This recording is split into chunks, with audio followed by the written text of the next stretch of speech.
会的会长。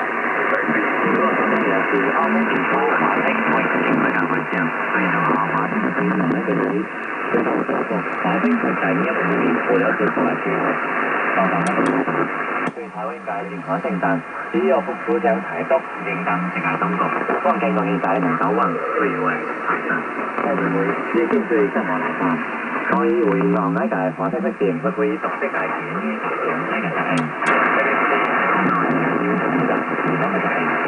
最好我们可以看到国家的实力和国际上的形象。我們方可以睇到國家是國家獨自理想愛是個現象，香港嘅不斷大水晶特別具體，亦會收割方面等安直接去政策。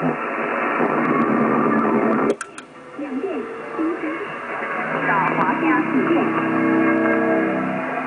中國嘅開放新聞，特別是近10年來，中國嘅政治危機、社會工作等方面持續變化，逐漸成為國際社會大眾嘅力量所在。